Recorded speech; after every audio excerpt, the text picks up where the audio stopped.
원칙의 사전적 의미는 어떤 행동이나 이론 따위에서 일관되게 지켜야 하는 기본적인 규칙이나 법칙이다. 그러나 한 사람의 삶을 보더라도 탄생에서 죽음까지 수많은 변수가 개입되고 세상의 변화 또한 장마철 계곡의 급류와 같으므로 과거 경험에 기반한 원칙을 조건 없이 현실에 적용하는 것에는 무리가 따를 수밖에 없다. 삼국지의 대화 속에 담겨 있는 원칙에 관한 다음 이야기는 원칙을 세우는 것과 원칙에 얽매이지 않는 것의 중요성을 깨닫게 한다. 조조는 막료 중에서 곽가를 유달리 아꼈다.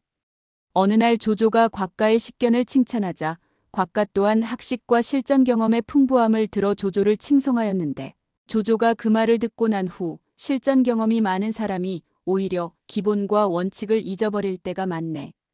전쟁이란 여러 변수를 가지기 때문에 임기응변으로 대처해서 승전하는 경우가 종종 있지.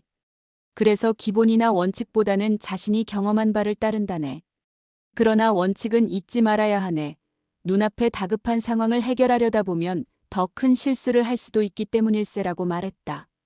삶의 해법을 찾아가는 과정에서 원칙은 존중되어야 마땅하지만 마주한 상황이 이전에 경험하지 못했던 전혀 생소한 것이라면 원칙은 수정되어야 마땅하며 이 경우 선택의 주사위면에 변칙이라는 글자를 새겨 넣어야 한다. 전통적 방식으로는 처한 상황에 대처하기 어려움을 깨닫고 서슴없이 변칙을 구사하여 국난을 극복한 사례가 고대 전쟁사에 있었다. 로마 장군 파비우스 이야기이다.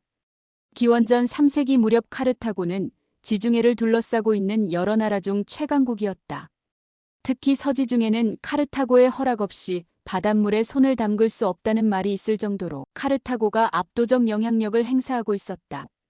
그러나 카르타고는 서지중해의 패권에 만족하지 않고 동지중해까지 세력의 판도를 확장하려 하였고 그 과정에서 로마라는 장벽에 가로막히게 되자 지중해 전체 패권을 두고 로마와 세 차례에 걸친 전쟁을 치르게 된다. 이른바 포에니 전쟁이다.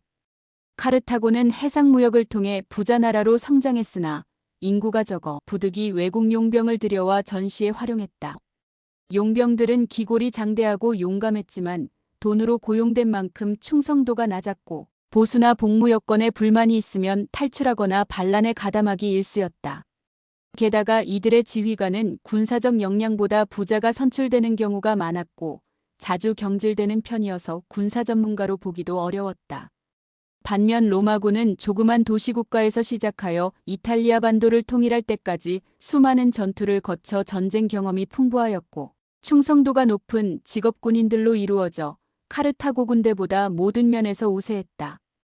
이러한 요인들로 인해 카르타고는 제1차 포에니 전쟁에서 로마에 패해 시칠리아를 비롯한 지중해의 전략적 요충지를 모두 상실했으나 제2차 포에니 전쟁에서는 명장 한니발이 등장하면서 이전과 전혀 다른 상황이 전개되었다.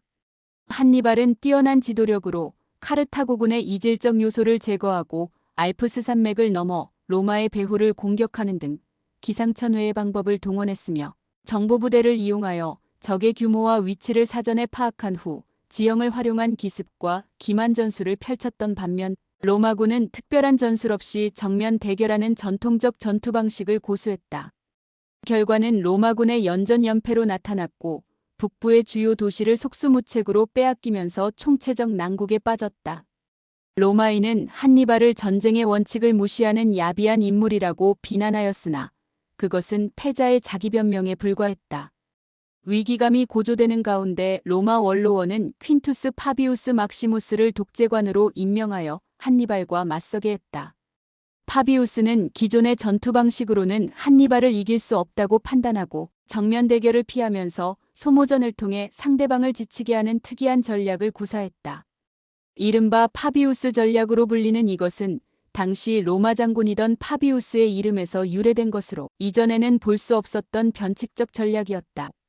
지연과 고가를 위주로 하는 파비우스의 지구전은 속전속결로 로마를 멸망시키려 했던 한니발의 전략적 구도를 무너뜨리고 로마의 전쟁 동원력이 가동될 시간을 벌어주어 한니발로부터 로마를 구하는 해법이 되었다. 파비우스 전략은 수천 년이 지난 후에도 나폴레옹의 러시아 침공과 히틀러의 러시아 침공 때 러시아의 기본 전술로 채택되어 나폴레옹과 히틀러에게 뼈아픈 패배를 안겼다. 구시대를 마감하고 새로운 세상을 연 영웅이나 위인들은 예외 없이 과거의 관행이나 원칙을 깨뜨리고 일어섰다. 굳이 영웅적 인생을 꿈꾸지는 않더라도 남아있는 삶의 진전을 바란다면 관행을 넘어서는 창조적 자기 파괴를 두려워 말아야 한다.